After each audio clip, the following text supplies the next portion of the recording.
नमस्कार। आज के इस खास विश्लेषण में आपका बहुत बहुत स्वागत है। आज हम एक ऐसे विषय पर बात करने वाले हैं जिसने हाल ही में बहुत सुर्खियां बटोरी हैं। पुर्तगाल का 2026 गोल्डन वीजा प्रोग्राम। इन नए बदलावों को लेकर काफी भ्रम फैला हुआ है। तो चलिए आज सीधे तथ्यों पर बात करते हैं और पूरी सच्चाई को गहराई से समझते हैं। हाल ही में पुर्तगाल के नए राष्ट्रीयता कानून को लेकर काफी डराने वाली बड़ी बड़ी हेडलाइंस देखने को मिली हैं। और ऐसे में ये सवाल उठना बिल्कुल लाजमी है, क्या 2026 में पुर्तगाली पासपोर्ट पाना अभी भी मुमकिन है? आज के हमारे इस विश्लेषण का मुख्य उद्देश्य यही है, अफवाहों को एक तरफ रखना और एकदम स्पष्ट तथ्यों पर आधारित रोड मैप तैयार करना। तो आइए जल्दी से देखते हैं कि आज हम किन मुख्य बिंदुओं पर चर्चा करने वाले हैं।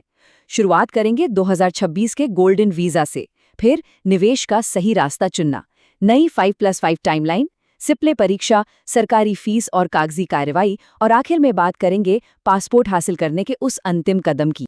पहला भाग 2026 का गोल्डन वीजा। चलिए यहाँ सच और झूठ की पहचान करते हैं। इंटरनेट पर शायद सबसे बड़ी गलतफहमी ये है कि पूरा प्रोग्राम ही बदल गया है या बंद हो गया है, लेकिन असल में ऐसा नहीं है। हाँ, पुर्तगाली संसद ने नागरिकता पाने की समय सीमा को थोड़ा बढ़ा दिया है, यानी अब पासपोर्ट तक पहुंचने का सफर लंबा हो गया है। लेकिन सबसे बड़ी और राहत देने वाली बात यह है कि गोल्डन वीजा रेजिडेंसी प्रोग्राम में कोई बदलाव नहीं हुआ है। यह बिल्कुल पहले की तरह ही सक्रिय है। और इस बात की पुष्टि के लिए जरा ग्लोबल रेजिडेंस इंडेक्स के इस बयान को देखिए। यहाँ एकदम साफ लिखा है कि गोल्डन वीजा प्रोग्राम इस वोट से पूरी तरह अप्रभावित है। इसका सबसे बड़ा फायदा, यानी यूरोप में सबसे कम शारीरिक उपस्थिति की शर्त अभी भी वैसी ही है। निवेशकों को पुर्तगाल में साल में औसतन सिर्फ 7 दिन बिताने होते हैं। मतलब जीवन शैली और शेंगेन क्षेत्र में अबाधित पहुंच के फायदे बिल्कुल सुरक्षित हैं। आगे बढ़ते हैं दूसरे भाग की ओर, निवेश का रास्ता चुनना, जो कि इस पूरी प्रक्रिया का वित्तीय आधार है। अगर हम 2026 की बात करें तो हमारे पास मुख्य रूप से 2 बेहतरीन वित्तीय रास्ते हैं। पहला है 2.5 लाख यूरो का सांस्कृतिक दान। ये स्वीकृत सांस्कृतिक विरासत के लिए एक गैर वापसी योग्य योगदान है। और दूसरा विकल्प है 5 लाख यूरो का निवेश फंड। ये सरकार द्वारा रेगुलेटेड फंड्स में लगाई जाने वाली वापसी योग्य पूंजी है, जिसमें एक शर्त यह है कि निवेश का कम से कम 60% हिस्सा पुर्तगाल में आवंटित होना चाहिए। अब यहाँ एक बात पर ध्यान देना बहुत जरूरी है, सिर्फ न्यूनतम निवेश राशि देखना काफी नहीं है। इस आधिकारिक 5 वर्षीय लागत विवरण को देखिए। जब इसमें परिवार के अन्य सदस्यों को जोड़ा जाता है तो सरकारी फीस और कानूनी खर्चों का ग्राफ कैसे ऊपर जाता है, ये समझना बहुत अहम है। उदाहरण के लिए 5 लाख यूरो वाले फंड विकल्प को ही लें। 4 लोगों के परिवार के लिए कुल पूंजी लगभग 5,85,000 यूरो तक पहुंच जाती है।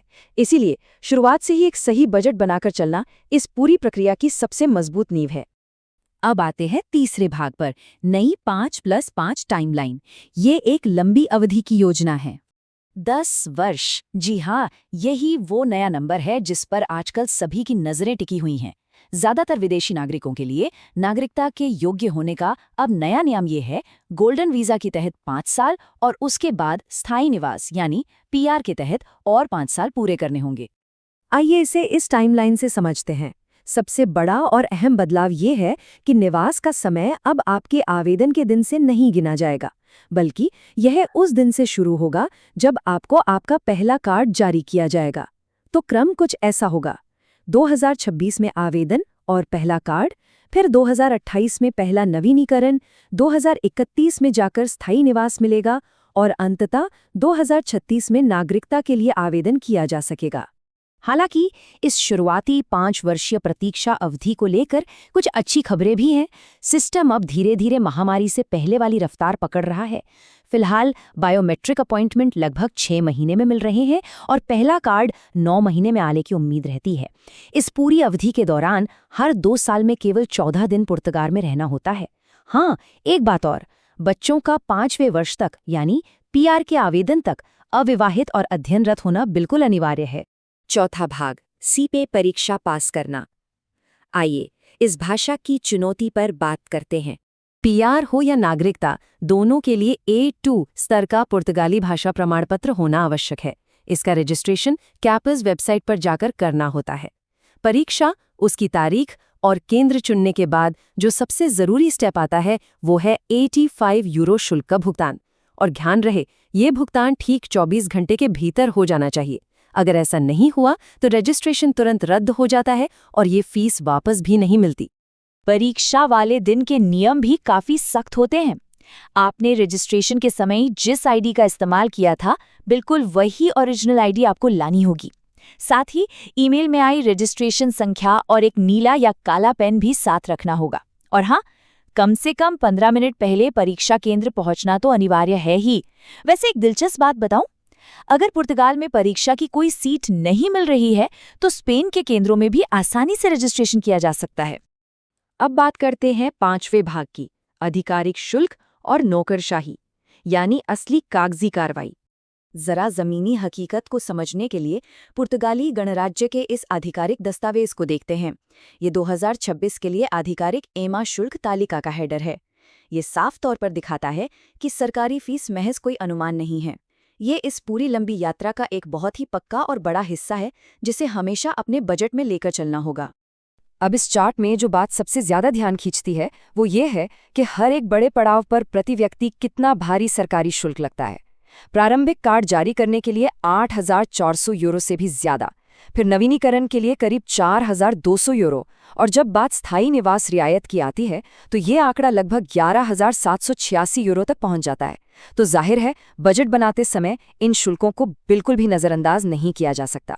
सच कहूं तो जब परिवार के हर एक सदस्य के लिए पूरे 10 साल तक वीज़ा नवीनीकरण, अलग अलग समय सीमा और इतनी सारी अलग अलग फीस को ट्रैक करने की बात आती है, तो ऐसा लगने लगता है जैसे इसके लिए कोई पावर बीआई कंप्लीट कोर्स करना पड़ेगा। ये डेटा मैनेजमेंट वाकई किसी बड़े प्रोजेक्ट जैसा है, और ठीक इसीलिए इस पूरे सफ़र में एक अनुभवी कानूनी सलाहकार का साथ होना एक बहुत बड़ा गेम चेंजर साबित होता है। और अब आखिरी भाग 6, पासपोर्ट का अंतिम कदम, लक्ष्य तक पहुंचना। 5वें साल के बाद नागरिकता मिलने से ठीक पहले एक बहुत ही अहम फैसला लेना होता है। यहाँ 2 तरह के स्थायी निवास या पीआर के विकल्प मौजूद हैं। एक है मानक पीआर, जिसमें आपको साल में औसतन 6 महीने पुर्तगाल में रहना ही पड़ता है। वहीं दूसरा है निवेशक स्थायी निवास मार्ग, जो कमाल का लचीलापन देता है। इसमें न्यूनतम निवास की कोई शर्त नहीं है, और सबसे शानदार बात यह है कि इस स्तर पर पहुंचने के बाद आप चाहें तो नागरिकता मिलने से पहले ही अपना निवेश बेच सकते हैं। अंततः आता है साल 2036। पासपोर्ट के फाइनल एप्लीकेशन के लिए कुछ शर्तें पूरी करनी होंगी, जैसे 10 साल का कानूनी निवास पूरा होना, A2 पुर्तगाली भाषा का प्रमाण पत्र होना, एक सांस्कृतिक और नागरिक ज्ञान का परीक्षण पास करना, और बिल्कुल आपका आपराधिक रिकॉर्ड एकदम स्वच्छ होना चाहिए। समझ लीजिए कि ये उस 1 दशक लंबे सफ़र का एकदम आखिरी दरवाज़ा है। तो इस पूरी लंबी प्रतीक्षा और मेहनत का आखिर फल क्या है? ये पुर्तगाली पासपोर्ट 180 से भी अधिक देशों में वीज़ा मुक्त पहुंच देता है। और सिर्फ इतना ही नहीं, पूरे यूरोपीय संघ में कहीं भी रहने, काम करने और पढ़ाई करने के पूरे अधिकार मिल जाते हैं। देखा जाए तो ये महज एक पासपोर्ट नहीं है, ये आने वाली पीढ़ियों के लिए एक बेहद सुरक्षित भविष्य की चाबी है। हमने इन नए नियमों, फीस, भाषा की परीक्षा और इस पूरी लंबी टाइमलाइन के हर पहलू का गहराई से विश्लेषण किया। तो अब अंत में ये सवाल छोड़ना बेहद जरूरी है। आगे 10 साल का ये लंबा रास्ता होने के बावजूद क्या पुर्तगाली गोल्डन वीज़ा अभी भी अपनी शानदार जीवन शैली और स्थिरता के कारण यूरोप का सबसे बेहतरीन प्लान बी बना हुआ है? इस पर एक बार विचार जरूर कीजिएगा। आज के इस विश्लेषण में हमारे साथ जुड़ने के लिए आपका बहुत बहुत धन्यवाद। मिलते हैं अगली चर्चा में।